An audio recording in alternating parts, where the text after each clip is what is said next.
Accepte-le, ce n'est pas pour toi. Tu te trouves piégé dans un cycle interminable de pensées sur une personne que tu sais ne vaut pas la peine.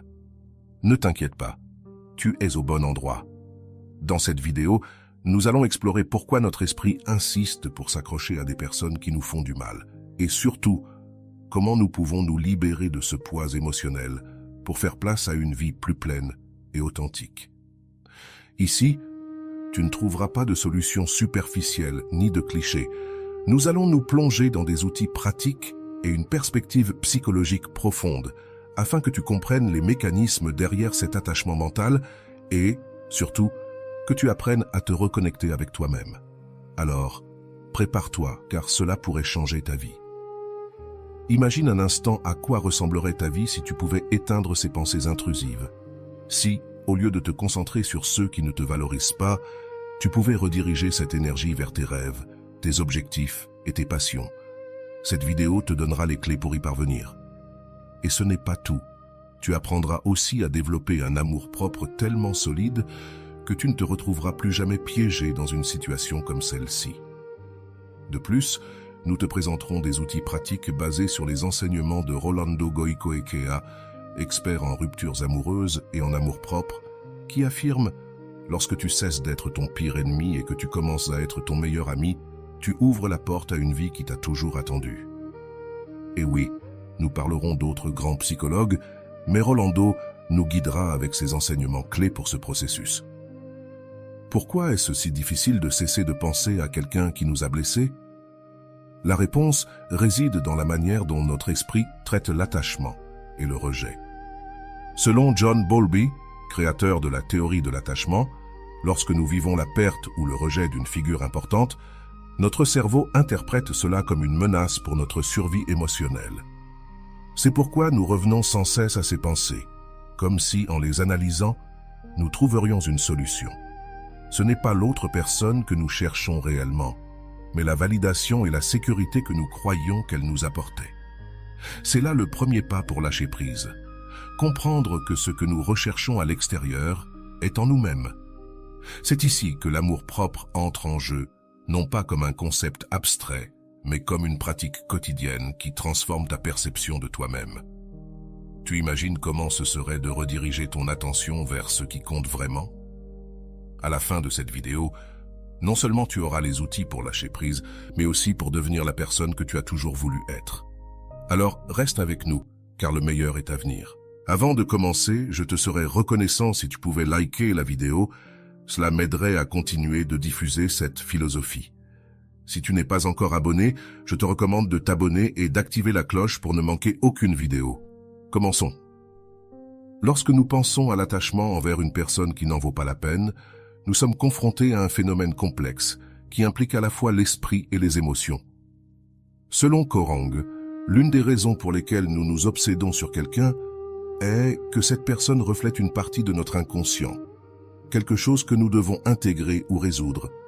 C'est pourquoi, même quand nous savons que cette relation est nuisible, notre esprit continue de revenir, cherchant une solution qui ne viendra jamais de l'extérieur. Rolando l'explique clairement. Le problème n'est pas la personne qui ne vaut pas la peine, le problème est la relation que tu as avec toi-même. Si tu ne te traites pas avec respect et amour, tu chercheras inévitablement à l'extérieur quelque chose pour combler ce vide. Ce point de vue nous invite à changer de perspective. Il ne s'agit pas de l'autre personne, il s'agit de toi, de la manière dont tu construis une relation avec toi-même, une relation si forte et satisfaisante que tu n'auras plus besoin de chercher la validation là où elle n'existe pas.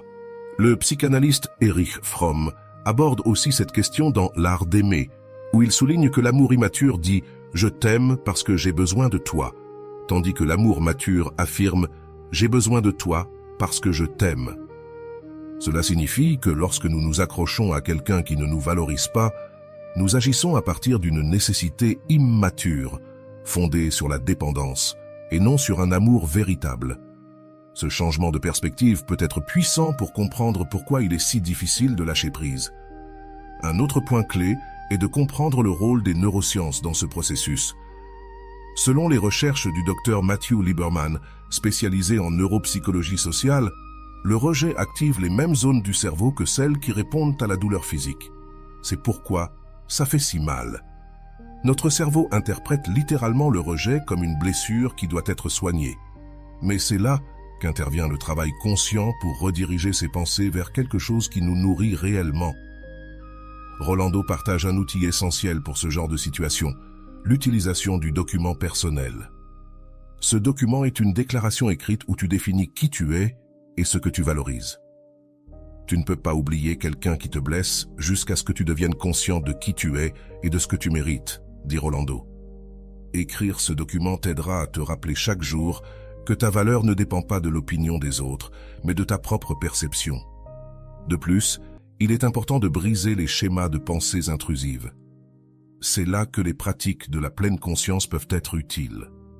Jon Kabat-Zinn, créateur de la technique de réduction du stress basée sur l'attention, explique que lorsque tu prends conscience de tes pensées, tu peux observer tes émotions sans attachement et les laisser partir. Cela ne signifie pas ignorer tes émotions, mais apprendre à les gérer avec compassion et équilibre. À ce moment-là, Rolando ajoute quelque chose de crucial, l'amour propre. Ce n'est pas simplement te dire des phrases positives devant le miroir, c'est agir quotidiennement comme si tu étais la personne la plus importante de ta vie. Cela signifie que chaque décision que tu prends doit refléter ton engagement envers toi-même, depuis la nourriture que tu consommes jusqu'aux personnes avec lesquelles tu choisis de t'entourer. Tout doit être aligné avec le respect et l'amour que tu mérites. Pense à cela. Si quelqu'un entrait chez toi et commençait à détruire tes affaires, que ferais-tu? Probablement, tu le mettrais dehors immédiatement. Alors, pourquoi permettons-nous que quelqu'un fasse la même chose avec notre paix mentale et émotionnelle? Rolando pose une réflexion importante. La qualité de ta vie dépend de la qualité des relations que tu entretiens, mais surtout de la relation que tu as avec toi-même. Suivant ce chemin, un autre outil que tu peux utiliser est l'établissement de limites. Cela ne signifie pas seulement couper le contact avec cette personne, mais aussi avec les activités qui perpétuent le cycle d'obsession, comme vérifier ses réseaux sociaux. C'est ici que la phrase de Rolando résonne avec force. Si tu t'aimais profondément, permettrais-tu cela à toi-même? À ce moment-là, il est aussi fondamental de comprendre que lâcher prise ne signifie pas oublier, mais plutôt libérer. Selon le docteur Franco, créateur de la logothérapie, trouver un but plus grand est ce qui nous aide à surmonter les moments les plus difficiles. Quand tu as une raison de vivre, tu peux supporter presque tout. Ce but peut être de redécouvrir des passions, de travailler sur tes objectifs personnels ou simplement d'apprendre à apprécier ta propre compagnie. Tout cela n'est pas un processus linéaire. Il y aura des jours où tu te sentiras fort et d'autres où les souvenirs reviendront avec intensité. Mais souviens-toi des paroles de Rolando.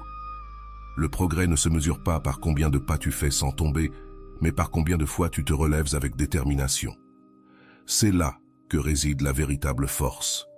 Dans les prochaines minutes, nous continuerons à explorer des outils pratiques et psychologiques qui t'aideront à transformer ce défi en une opportunité de grandir. Continue, car chaque pas que tu fais vers l'amour propre est un pas de plus loin de la douleur. Lâcher prise d'une personne qui ne le mérite pas est un acte de libération qui commence dans notre esprit, et pour y parvenir, nous devons comprendre les raisons profondes de notre attachement. Continuons à explorer comment des outils pratiques et les conseils d'experts peuvent nous aider dans ce processus. Commençons par revenir à la base de l'attachement. Selon la théorie de John Bowlby, nos premières expériences de lien avec des figures d'attachement façonnent la manière dont nous nous relions aux autres à l'âge adulte. Si, pendant notre enfance, nous avons expérimenté de l'insécurité, de l'abandon ou de l'invalidation, il est plus probable que nous développions un attachement anxieux dans nos relations adultes. Ce type d'attachement nous pousse à idéaliser des personnes qui ne nous apprécient pas et à nous accrocher même lorsque nous savons qu'elles ne sont pas bonnes pour nous. Rolando, dans ses sessions d'amour-propre, explique cela de cette manière. Si tu choisis constamment des personnes qui ne te valorisent pas, ce n'est pas une coïncidence. C'est un signe que tu reproduis un modèle émotionnel appris. Mais la bonne nouvelle, c'est que tu peux briser ce cycle si tu choisis consciemment de commencer à te traiter avec le respect et l'amour que tu mérites. Ici, Rolando souligne l'importance de prendre la responsabilité de notre part dans ce cycle. Un pas important est d'identifier les croyances limitantes qui perpétuent cet attachement. Par exemple, Si tu crois que tu ne trouveras jamais quelqu'un de mieux ou que tu ne mérites pas l'amour, il est probable que tu t'accroches à ce que tu crois avoir. Comme l'explique Carl Rogers, l'un des fondateurs de la thérapie humaniste, le chemin vers la liberté émotionnelle commence par l'acceptation inconditionnelle de soi. Cela signifie reconnaître ses erreurs et ses faiblesses, mais aussi célébrer ses forces et ses qualités. Rolando ajoute que le premier acte d'amour-propre est d'accepter ton histoire, avec tout ce qu'elle inclut, sans honte ni culpabilité. Quand tu fais la paix avec ton passé, tu cesses de chercher une validation auprès des autres, validation que tu peux te donner toi-même. C'est pour cette raison qu'un des outils les plus puissants dans ce processus est le pardon. Pas nécessairement envers l'autre personne, mais envers toi-même pour les décisions que tu as prises, depuis la douleur ou l'ignorance.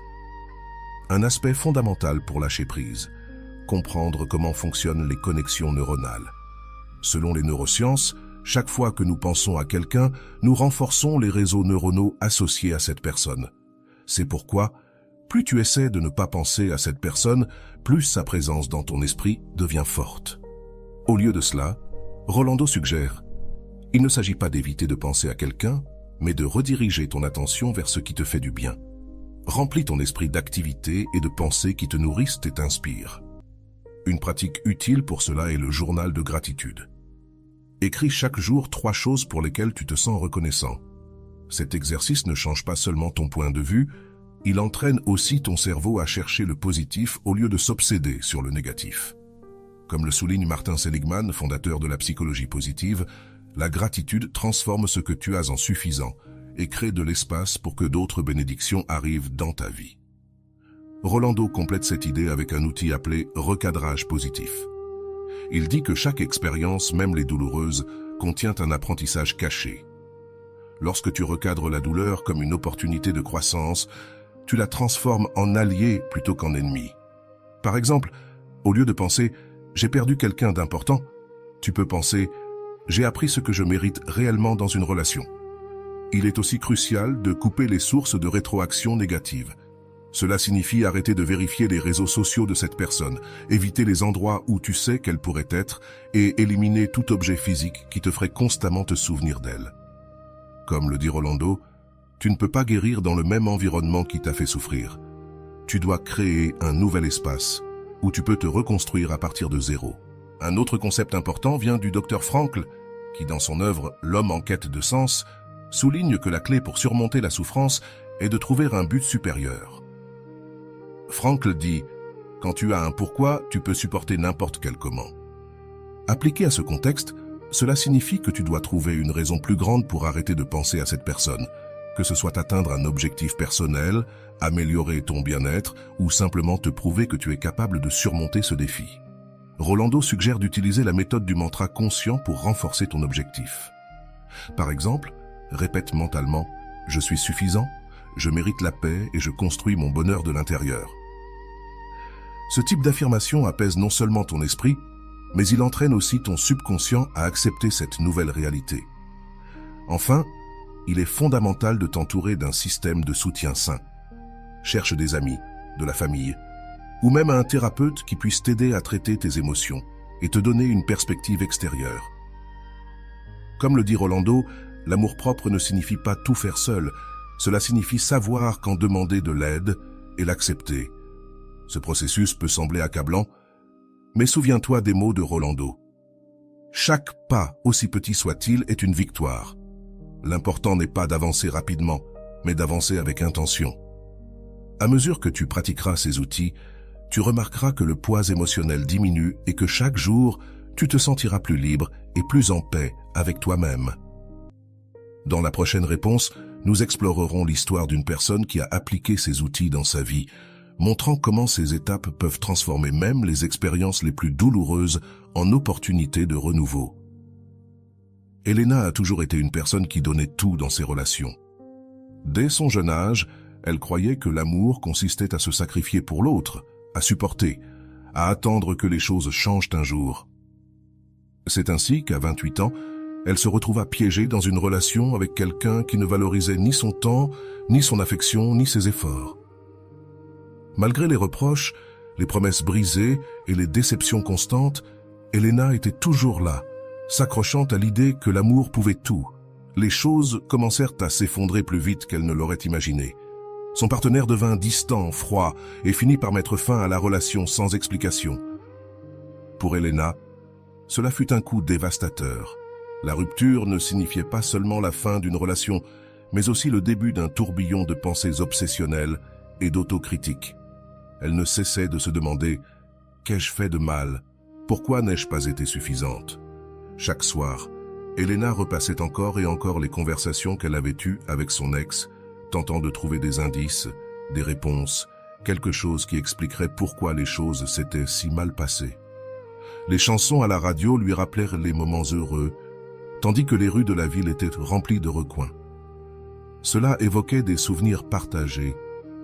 Son esprit semblait être pris dans un cycle dont elle ne pouvait s'échapper. Un jour, alors qu'elle cherchait sur Internet comment arrêter de penser à son ex, elle tomba sur une vidéo de Rolando. Les paroles de Rolando résonnèrent profondément en elle. Le véritable problème n'est pas la personne qui t'a quitté, mais la relation que tu entretiens avec toi-même. Si tu n'apprends pas à être ton meilleur ami, tu chercheras toujours à l'extérieur ce que tu as besoin de trouver à l'intérieur. Pour la première fois, Elena sentit qu'elle avait trouvé un chemin. Elle décida de s'inscrire au cours de Rolando, bien qu'avec un certain scepticisme au début. Dans le premier module, Rolando leur demanda d'écrire un document personnel où ils définissent qui ils étaient et ce qu'ils valorisaient. Bien que la tâche lui parût difficile, Elena s'engagea à l'essayer.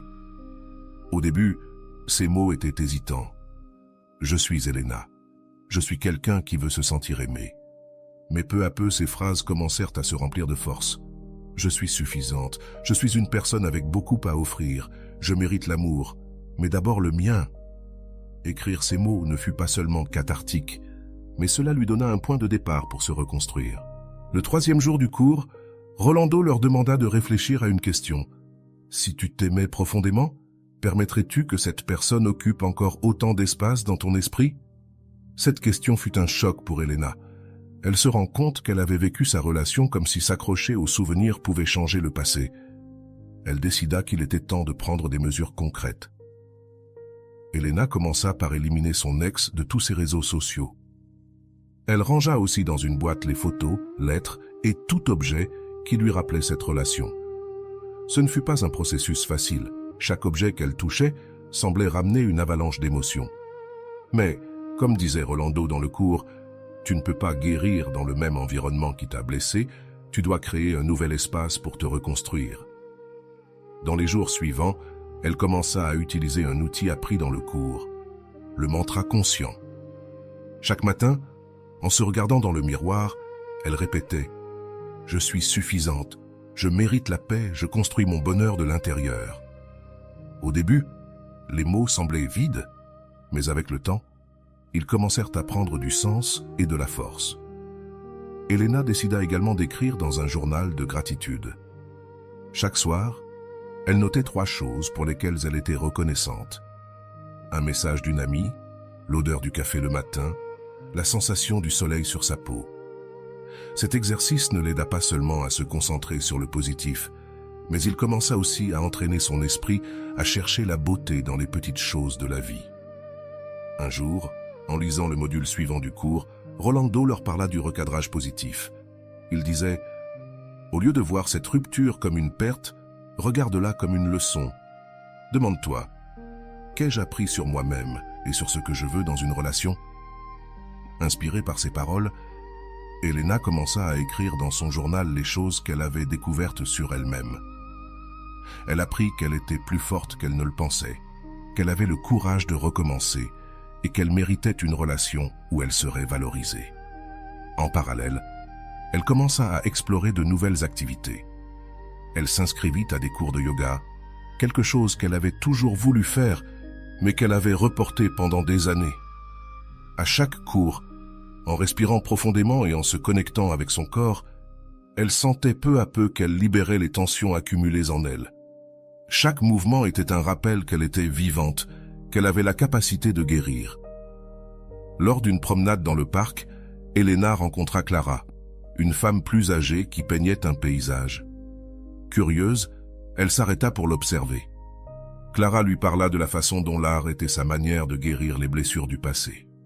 « Le cœur est comme une toile, ma fille, » lui dit Clara. « Si tu le remplis de souvenirs douloureux, tu ne laisses pas de place pour les nouvelles œuvres d'art que la vie veut peindre. » Ces paroles restèrent gravées dans l'esprit d'Elena. Cette même nuit, elle décida qu'il était temps de commencer à remplir sa toile de nouvelles couleurs. Elle s'assit devant son ordinateur. Elle commença à écrire une liste de buts. Voyager dans un endroit nouveau, apprendre à jouer d'un instrument, consacrer plus de temps à ses amis. Chaque objectif représentait un coup de pinceau d'espoir et de renouveau. Le processus ne fut pas linéaire. Il y eut des jours où les souvenirs revenèrent avec force, des jours où elle sentait qu'elle n'avait pas avancé. Mais dans ces moments-là, elle se souvenait des paroles de Rolando. « Le progrès ne se mesure pas par la perfection, mais par ta disposition à te relever une fois après l'autre. » Et ainsi elle le fit, une fois après l'autre. Peu à peu, Elena commença à noter des changements. Son esprit n'était plus dominé par des pensées obsessionnelles. Les souvenirs étaient toujours là, mais ils n'avaient plus le même pouvoir sur elle. Elle avait appris à les accueillir avec compassion, comme s'ils faisaient partie d'un chapitre passé qui ne définissait plus son présent.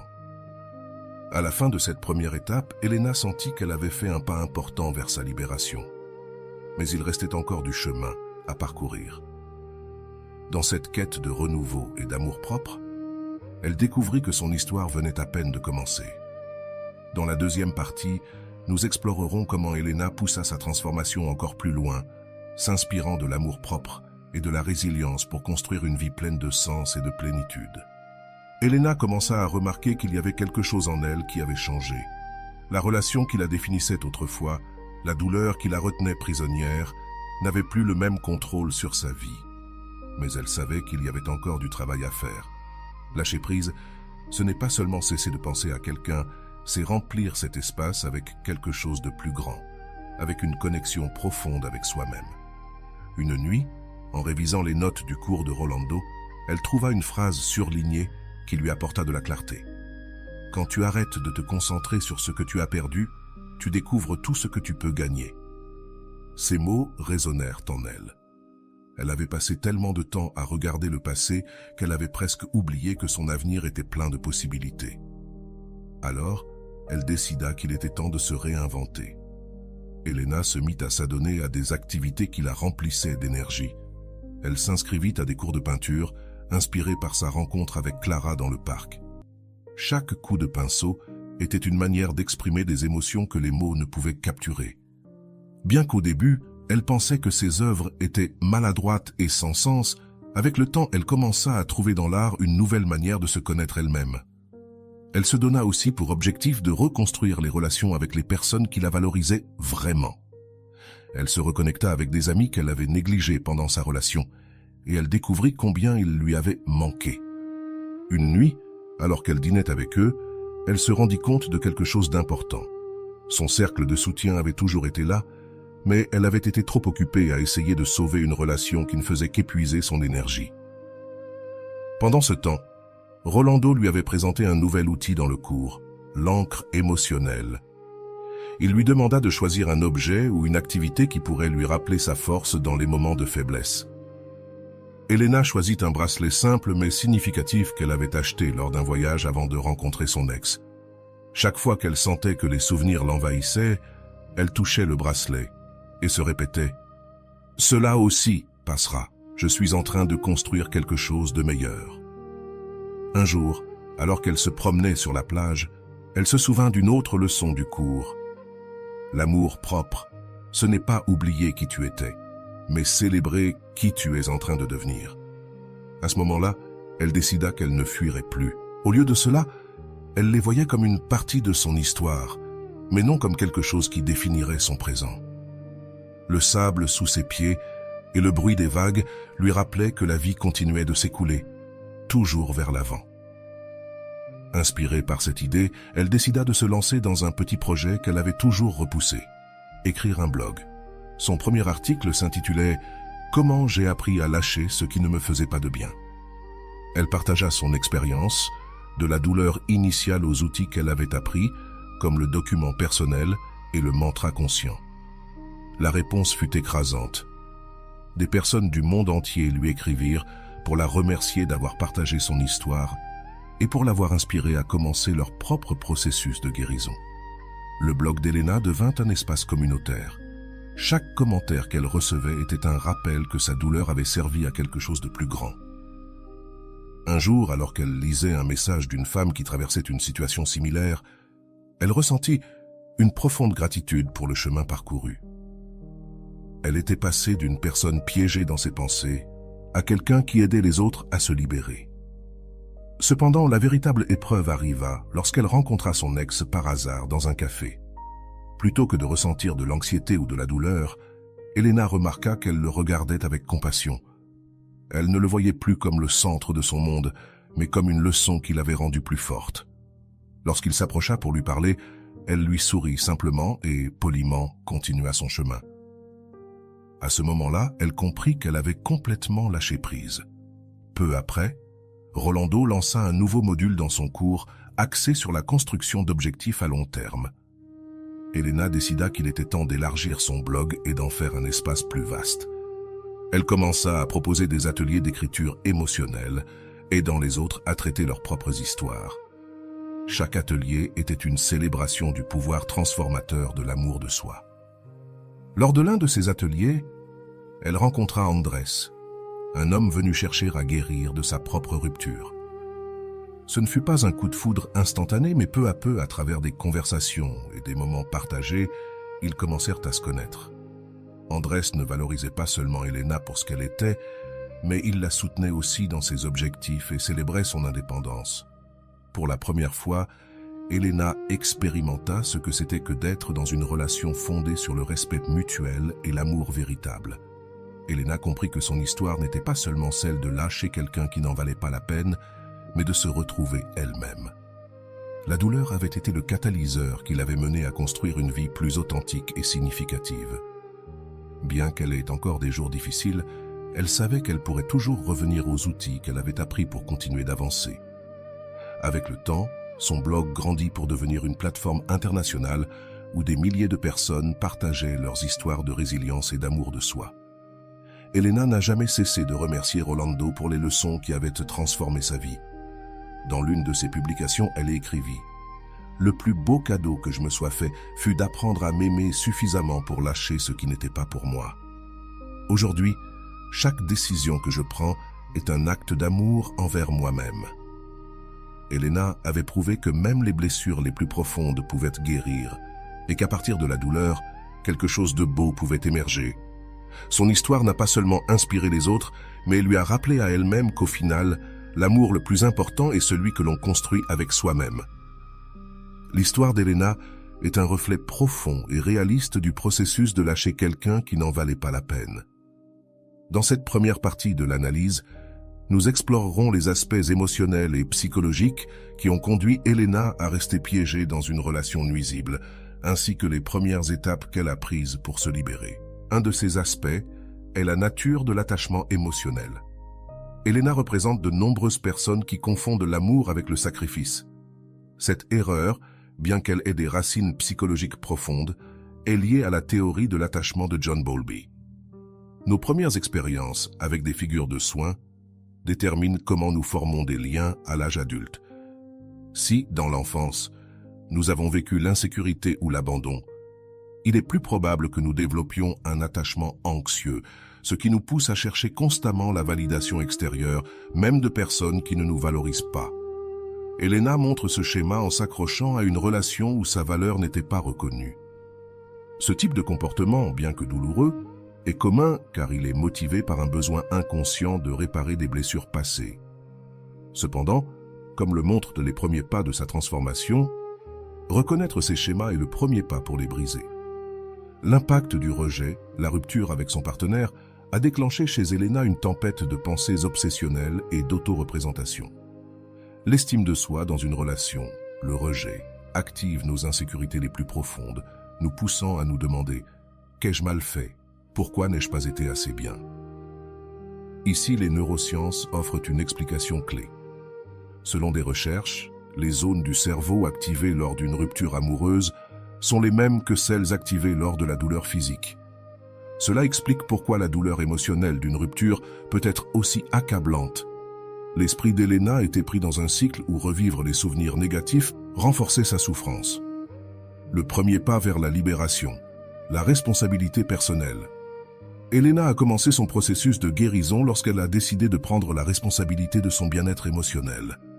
Ce point est crucial, car de nombreuses personnes adoptent le rôle de victime après une rupture, en blâmant l'autre personne pour sa douleur. Cependant, comme l'explique Rolando dans son cours, le véritable pouvoir commence lorsque tu reconnais que tu es le seul responsable de la manière dont tu choisis d'affronter la douleur. Elena a pris ce conseil au sérieux. Au lieu de continuer à attendre des réponses ou des excuses de son ex, elle a décidé de se concentrer sur ce qu'elle pouvait contrôler, sa relation avec elle-même. Ce changement de perspective a été fondamental pour entamer sa transformation. L'importance du document personnel. L'exercice d'écrire un document personnel a été un tournant pour Elena. Ce document lui a permis de définir qui elle était en dehors de la relation. Au début, ses mots étaient timides et hésitants, reflet de sa faible estime de soi. Mais avec le temps, elle a commencé à les remplir d'affirmations puissantes, telles que « je suis suffisante » et « je mérite l'amour ». L'écriture a un pouvoir thérapeutique bien documenté, selon James P. Becker, psychologue et auteur. Exprimer nos émotions par l'écriture nous aide à les traiter et à trouver du sens dans nos expériences. Pour Elena, cet exercice a été plus qu'un acte de réflexion. C'était un outil pour reconstruire son identité. La libération de l'environnement toxique. L'une des décisions les plus difficiles mais nécessaires qu'Elena a prise a été de couper tous les liens avec son ex. Cela a inclus de le supprimer de ses réseaux sociaux et de ranger les objets physiques qui lui rappelaient la relation. Ce pas est essentiel car, comme le dit-on, on ne peut pas guérir dans le même environnement qui nous a blessés. Cet acte a non seulement permis à Elena de créer de l'espace physique et émotionnel pour sa guérison, mais il a aussi envoyé un message clair à son subconscient. Elle était prête à avancer. Le processus a été douloureux, mais nécessaire pour briser le cycle de l'attachement. La répétition du mantra conscient. Le mantra conscient qu'Elena a appris dans le cours a été un autre outil clé. En répétant des phrases comme « je suis suffisante » et « capable », Elena calmait non seulement son esprit, mais elle reprogrammait aussi ses pensées. La répétition d'affirmations positives a un impact prouvé sur le cerveau. Selon la neuroplasticité, notre cerveau peut créer de nouvelles connexions neuronales par la répétition constante d'idées. Pour Elena, cet exercice a été un acte d'auto-affirmation. Bien qu'au début les mots semblèrent vides, avec le temps, ils ont commencé à résonner en elle, se transformant en une vérité qui a guidé ses actions. La pratique de la gratitude. Elena a également mis en place l'habitude du journal de gratitude, écrivant chaque soir 3 choses pour lesquelles elle se sentait reconnaissante. Cet exercice, recommandé dans le cours de Rolando, a un impact direct sur le bien-être émotionnel. Selon les études de Martin Seligman, père de la psychologie positive, la gratitude améliore non seulement notre humeur, mais elle nous aide aussi à trouver du sens dans nos expériences. À travers cet exercice, Elena a commencé à rediriger son attention vers les choses positives de sa vie, s'éloignant des pensées obsessionnelles sur son ex. Chaque note dans son journal était un rappel qu'il y avait des raisons de se sentir reconnaissante, même au milieu de la douleur. Le processus non linéaire de la guérison. Il est important de souligner que les progrès d'Elena n'ont pas été linéaires. Il y a eu des jours où les souvenirs revenaient fortement, des jours où elle avait l'impression de ne pas avoir avancé. Mais, comme le souligne Rolando, le progrès ne se mesure pas par la perfection, mais par ta disposition à te relever encore et encore. Cette leçon a été clé pour Elena. Au lieu de se juger pour ses reculs, elle a commencé à les voir comme une partie naturelle du processus de guérison. Ce changement d'attitude a non seulement réduit son anxiété, mais lui a aussi permis de continuer à avancer avec plus de compassion envers elle-même, la décision de remplir sa vie de nouvelles expériences. Finalement, Elena prit la décision courageuse de s'inscrire à des activités qu'elle avait toujours voulu essayer, comme des cours de yoga et de peinture. Ces expériences ne lui ont pas seulement fourni une distraction positive, mais elles l'ont également aidé à découvrir de nouvelles façons de s'exprimer et de se connecter avec elle-même. La décision d'explorer de nouvelles activités reflète un principe fondamental de la psychologie positive. L'engagement dans des expériences significatives est l'une des clés pour atteindre le bien-être émotionnel. Pour Elena, ces activités ont été un rappel constant que sa vie avait de la valeur et un but, indépendamment de sa relation passée. Dans la prochaine partie de l'analyse, nous approfondirons comment les outils appris par Elena et ses nouvelles connexions ont affecté sa perception de l'amour propre et sa capacité à construire une vie authentique et épanouie. Maintenant que nous avons exploré le début de l'histoire d'Elena et comment elle a réussi à faire ses premiers pas pour lâcher quelqu'un qui ne le méritait pas, je veux t'inviter à réfléchir profondément sur la façon dont ces leçons peuvent s'appliquer à ta propre vie. Faisons-le à travers la méthode socratique, en posant des questions qui t'aideront à remettre en question tes propres schémas et comportements. Premier, qu'est-ce qui te maintient réellement attaché? Quand tu penses à cette personne dont tu n'arrives pas à te détacher, est-ce sa présence réelle ou l'idée de ce qu'elle représentait pour toi qui te maintient ancré? Comme nous l'avons vu dans l'histoire d'Elena, ce n'est souvent pas la personne en elle-même, mais ce que nous croyons qu'elle symbolisait: stabilité, amour, validation. Mais, et si cette validation, tu pouvais la construire à l'intérieur de toi? Quelle partie de toi dois-tu renforcer pour arrêter de chercher à l'extérieur ce que tu as déjà à l'intérieur? 2. Qu'est-ce que tu gagnerais en lâchant cette personne? Elena a découvert qu'en laissant partir, elle a ouvert de l'espace pour de nouvelles expériences, des relations et une connexion plus profonde avec elle-même. Demande-toi, qu'est-ce que tu pourrais gagner si tu choisis de lâcher cet attachement?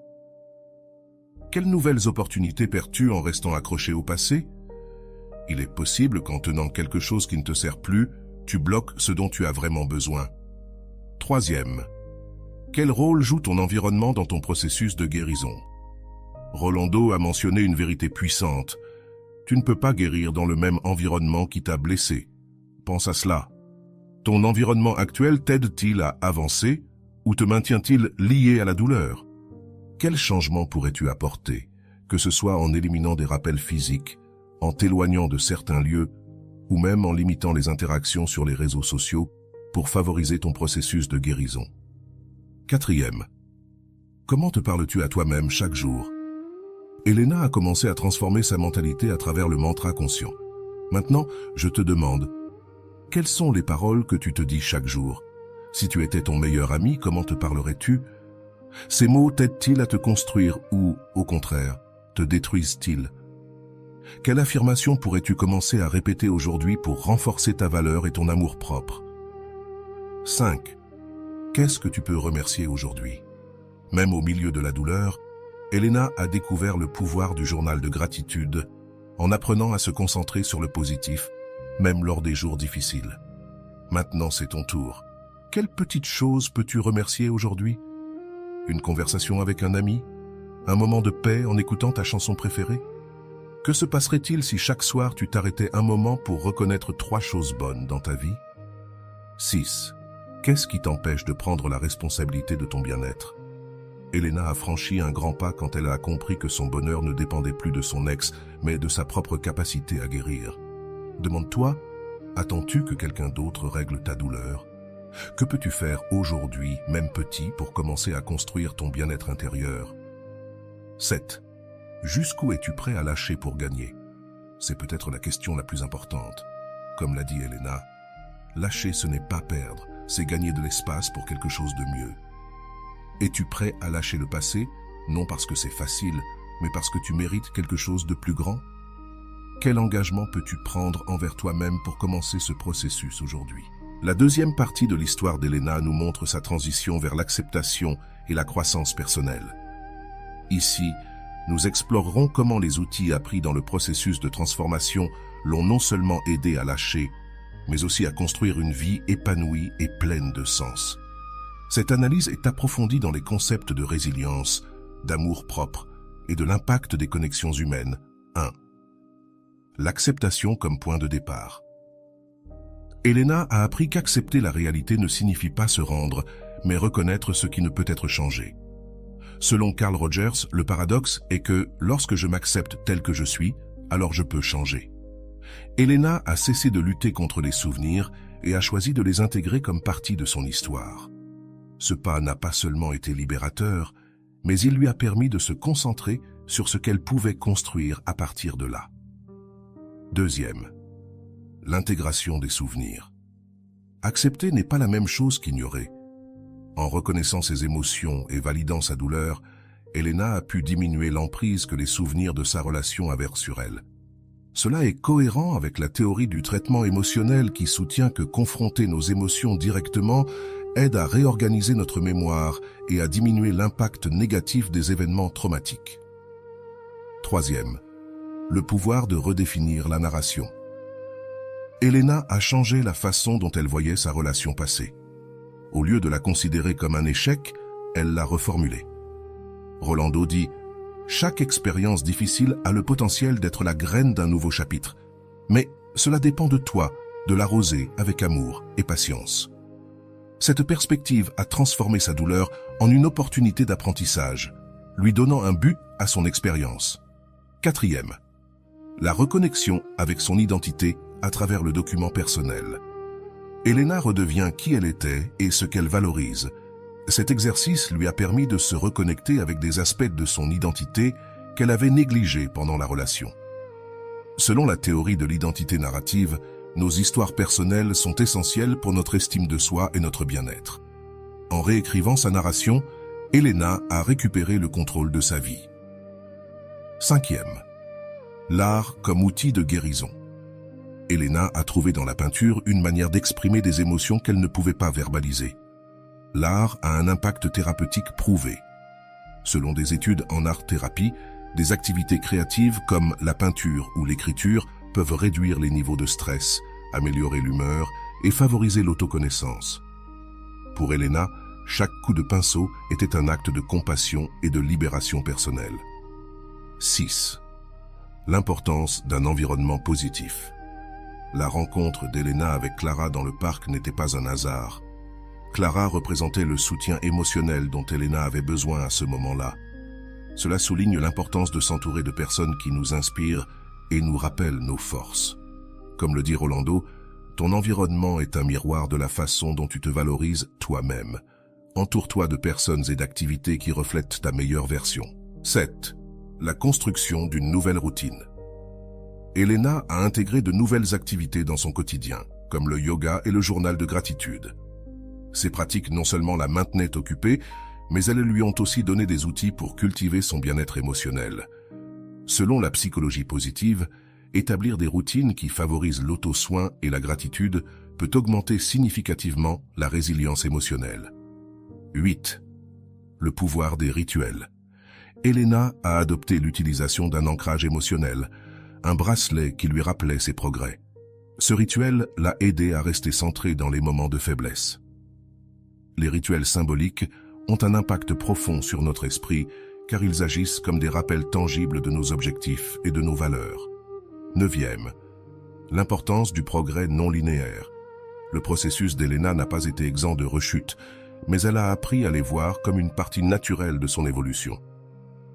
Comme le dit Rolando, le progrès n'est pas linéaire, mais chaque étape que tu franchis, même si elle est petite, te mène plus loin de là où tu as commencé. Cette perspective lui a permis d'avancer avec patience et compassion envers elle-même. 10e. L'exploration de nouvelles passions. Elena a découvert que l'exploration de nouvelles activités ne l'aidait pas seulement à se distraire, mais lui donnait aussi l'opportunité de mieux se connaître. S'inscrire à des cours de peinture et de yoga n'a pas seulement rempli son temps, mais a aussi renforcé sa connexion avec sa créativité et son corps, renforçant ainsi sa relation avec elle-même. 11. La valeur des petites victoires. Chaque réussite qu'Elena a vécue, depuis terminer une peinture jusqu'à recevoir un commentaire positif sur son blog, était un rappel de ses progrès. Reconnaître ces petites victoires est essentiel pour maintenir la motivation et construire la confiance en soi. 12e. La connexion avec une communauté. Le blog d'Elena est devenu un espace où elle partageait son histoire et aidait les autres. Cette communauté lui a donné un sens de but et de connexion. Selon la théorie de l'autodétermination, le sentiment d'appartenance est un besoin psychologique fondamental pour le bien-être. L'empathie envers le passé. Lorsqu'Elena a rencontré son ex au café, sa réaction a montré combien elle avait évolué. Plutôt que de se sentir vulnérable, elle a ressenti de la compassion.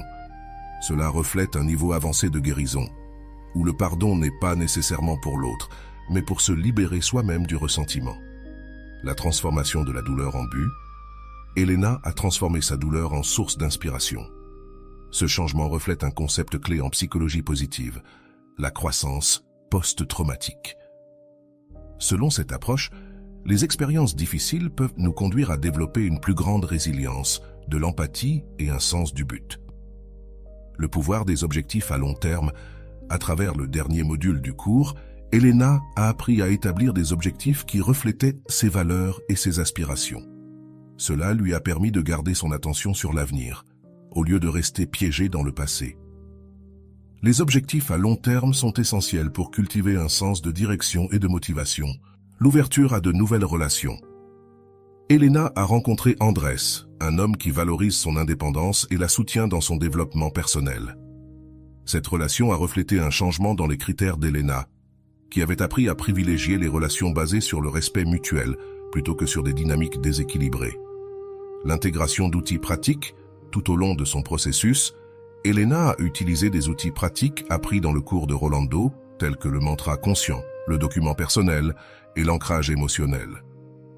Ces outils ne lui ont pas seulement fourni de la structure, mais l'ont également aidé à rester engagée dans sa transformation. L'importance d'un but plus grand, le blog d'Elena a grandi pour devenir une plateforme internationale. Cette réussite n'a pas seulement été un témoignage de son dévouement, mais aussi une preuve de la manière de transformer la douleur en quelque chose de significatif. Avoir un but plus grand a été une source constante de motivation et de satisfaction pour elle. L'évolution de l'amour-propre. L'amour-propre d'Elena a évolué d'un besoin fondamental d'acceptation à un état d'appréciation profond pour ce qu'elle était. Comme le dit Rolando, l'amour-propre n'est pas une destination, c'est une pratique quotidienne de se reconnaître comme suffisant, précieux et digne de tout ce qui est bon. Réflexion finale sur cette partie. Elena n'a pas seulement laissé partir une personne qui ne méritait pas son amour, mais elle a aussi construit une vie pleine de buts, de connexion et d'amour-propre. Son processus montre que le chemin vers la guérison n'est ni facile ni linéaire, mais avec les bons outils et la volonté d'apprendre, il est possible de transformer la douleur en une force motrice pour la croissance. Dans la prochaine partie de l'analyse, nous explorerons comment l'histoire d'Elena peut inspirer d'autres à prendre des mesures concrètes dans leur propre processus de guérison et comment les leçons apprises s'appliquent à différents contextes de la vie. Dans cette dernière partie de l'analyse, nous aborderons comment l'histoire d'Elena ne reflète pas seulement un processus de transformation personnelle, mais contient également des leçons universelles applicables à toute situation où il est nécessaire de lâcher prise. Nous explorerons comment les concepts de résilience, d'autocompassion et de redécouverte se traduisent par des actions concrètes que n'importe qui peut appliquer dans sa vie. Première résilience, l'art de se relever. La résilience d'Elena ne consistait pas à éviter la douleur, mais à l'affronter et à en apprendre. Selon la psychologie positive, la résilience est la capacité de s'adapter et de prospérer face à l'adversité. Elena a démontré cette capacité en transformant une expérience douloureuse en une opportunité de grandir. Demandez-vous, comment pouvez-vous appliquer cette mentalité dans vos propres défis? Deuxième, l'impact de l'autocompassion. Elena a appris à se traiter avec bienveillance, même dans ses moments les plus difficiles. Selon Chen, experte en autocompassion, se traiter avec la même empathie que l'on offrirait à un ami proche est essentiel pour le bien-être émotionnel. Elena a cessé de se juger pour ses rechutes et a commencé à les voir comme des opportunités pour continuer à avancer. Troisième, l'importance d'un but plus grand. Le but d'Elena a évolué de la guérison de sa douleur à l'inspiration des autres. Ce changement a donné un sens plus large à son expérience. Selon Viktor Frankl, auteur de L'homme en quête de sens, trouver un but plus grand peut nous aider à surmonter même les moments les plus difficiles. Elena a trouvé ce but dans son blog et dans les connexions qu'elle a établies à travers celui-ci. L'influence de l'environnement positif. L'environnement d'Elena a joué un rôle crucial dans sa récupération, de son amie Clara à la communauté qu'elle a formée grâce à son blog. Ces relations lui ont apporté le soutien émotionnel nécessaire pour avancer. Cela souligne l'importance de s'entourer de personnes qui reflètent nos meilleures qualités et nous poussent à grandir. La transformation de la douleur en créativité. La peinture n'a pas seulement été une activité pour se distraire, mais aussi une manière d'exprimer des émotions complexes. Ce geste créatif a aidé Elena à traiter sa douleur et à redécouvrir des aspects d'elle-même qu'elle avait oubliés. Cela démontre que les activités créatives peuvent être des outils puissants pour la guérison émotionnelle. La pratique de l'auto-soin.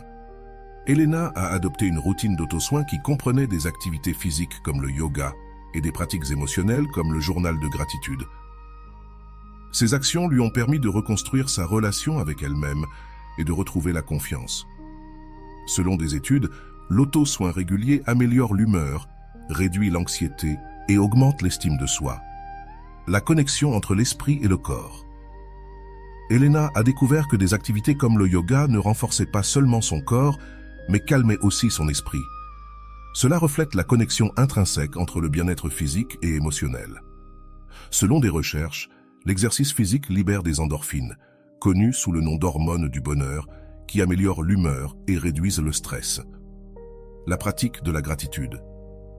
La gratitude a été un pilier fondamental dans la récupération d'Elena. En se concentrant sur ce qu'elle avait plutôt que sur ce qu'elle avait perdu, elle a transformé sa perspective. Cette pratique n'a pas seulement augmenté sa résilience, mais a également renforcé sa connexion avec le présent. Demandez-vous quels aspects de votre vie vous pouvez commencer à apprécier dès aujourd'hui.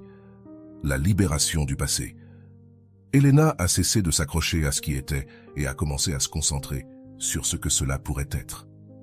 Ce geste de lâcher prise n'a pas été facile, mais il lui a permis de s'ouvrir à de nouvelles possibilités.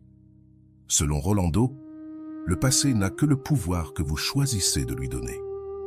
Lorsque vous choisissez de le lâcher, vous vous libérez pour construire un avenir différent. L'importance du pardon. La rencontre d'Elena avec son ex a été un moment décisif.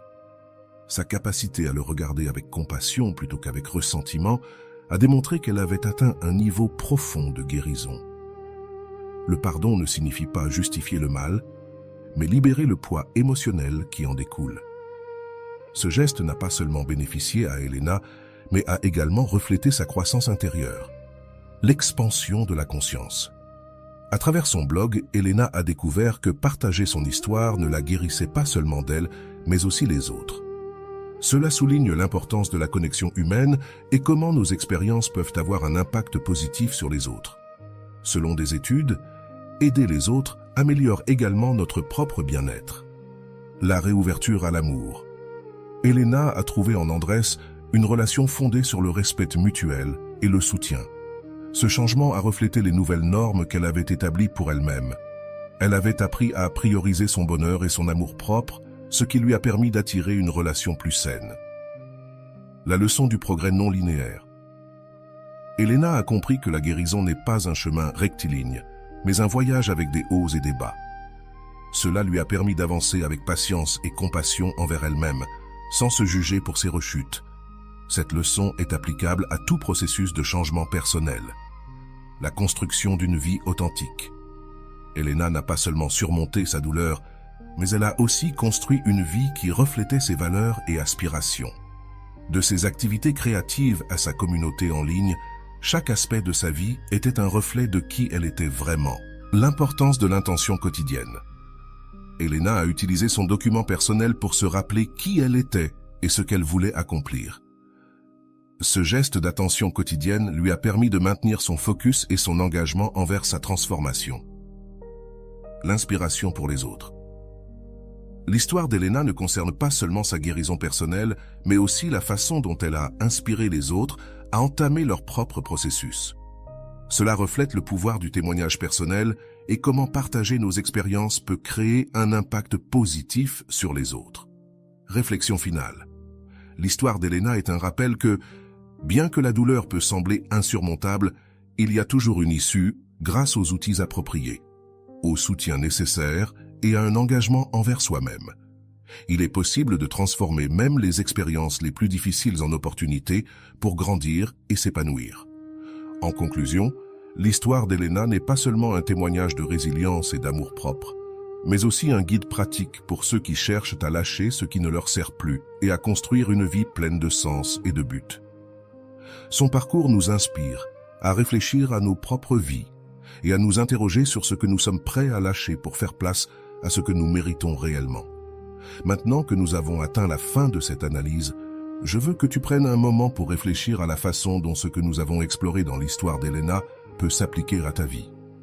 Discutons, remettons-nous en question ensemble et cherchons des réponses qui t'aideront à construire une relation plus saine avec toi-même. Permets-moi de te poser une question importante. As-tu envisagé combien de fois tu te retrouves à penser à quelqu'un qui n'est plus dans ta vie ou qui ne te valorise pas à ta juste valeur? Qu'est-ce qui te pousse à maintenir cette pensée récurrente? Souvent, ce n'est pas la personne en elle-même, mais le sens que tu as associé à elle. Elle représente la sécurité, la validation, ou peut-être l'idée qu'avec elle, c'était suffisant. Si tu t'arrêtes pour y réfléchir, il est possible que tout cela existe déjà en toi, mais que tu ne l'aies pas encore découvert. Je veux que tu penses à cela. Combien de choses dans ta vie sont restées en pause parce que tu continues de maintenir quelque chose qui ne te sert plus? Si tu regardes vers l'avant, quelles opportunités pourraient s'ouvrir à toi si tu choisis de lâcher prise? Mais surtout, qu'as-tu vraiment peur de perdre? Est-ce le lien avec cette personne ou peut-être une partie de ton identité que tu as associée à elle? Que se passerait-il si tu construisais une nouvelle identité basée uniquement sur ce que tu choisis d'être, sans dépendre de personne d'autre? Quand Elena a confronté ces questions, elle a découvert que ce n'était pas la séparation d'avec son ex qui était la plus difficile, mais de faire face à elle-même et au vide que cette relation avait comblé. Et ici, je veux te poser une question. Quel vide essaies-tu de combler avec cette relation, avec cette pensée récurrente? Que se passerait-il si, au lieu de chercher dehors, tu te consacrais à construire à l'intérieur? Il est possible que, comme dans le cas d'Elena, tout ce dont tu as besoin soit déjà en toi, attendant d'être découvert. Si, à ce moment précis, tu te sens coincé, je veux que tu te questionnes. Qu'est-ce qui te retient? Est-ce la peur du changement, du vide, ou peut-être la peur de ne pas trouver mieux? Mais laisse-moi te dire quelque chose que tu as peut-être oublié. Lâcher prise ne signifie pas perdre, mais faire de la place pour le nouveau. Quelle place pourrais-tu ouvrir dans ta vie si tu osais laisser partir? Et plus important encore, qu'es-tu prêt à faire pour te donner cette opportunité? Réfléchis-y bien. Si tu te permettais d'écrire un document personnel comme l'a fait Elena, quelles paroles utiliserais-tu pour te décrire? Comment te parlerais-tu si tu décidais d'être ton meilleur allié plutôt que ta pire critique? Quelles affirmations aimerais-tu répéter chaque jour pour te rappeler combien tu es précieux? Peut-être qu'au début, tu n'y croiras pas. Mais rappelle-toi, comme le dit Rolando, une vérité répétée 1000 fois s'intègre dans ton être et devient ta nouvelle réalité. Ne vaudrait-il pas la peine d'essayer? Imagine à quoi ressemblerait ta vie si tu mettais autant d'efforts à penser à toi qu'à penser à quelqu'un d'autre. Comment ta routine, tes décisions, ta manière de te lier aux autres changerait-elle? Elena a découvert qu'en investissant du temps et de l'énergie pour elle-même, non seulement elle a guéri, mais elle a aussi créé une vie qui reflétait ses rêves et ses valeurs. Que pourrais-tu créer si tu choisissais de faire de même? Enfin, je veux t'inviter à partager ton expérience. Quelle partie de cette histoire a résonné avec toi? Quelles étapes penses-tu pouvoir commencer à prendre pour lâcher ce qui te pèse et te reconnecter avec toi-même? Tes commentaires ne t'aideront pas seulement à réfléchir, mais peuvent aussi inspirer d'autres personnes qui sont dans un processus similaire. Rappelle-toi, cet espace est sûr et tes paroles sont les bienvenues. Avant de te quitter, je veux que tu te souviennes de quelque chose. Lâcher prise n'est pas la fin, c'est le début. C'est l'acte courageux de te donner la permission d'être heureux, de te reconstruire et de découvrir tout ce que tu mérites. Je suis ici pour te lire, pour dialoguer avec toi et pour t'accompagner dans ce processus.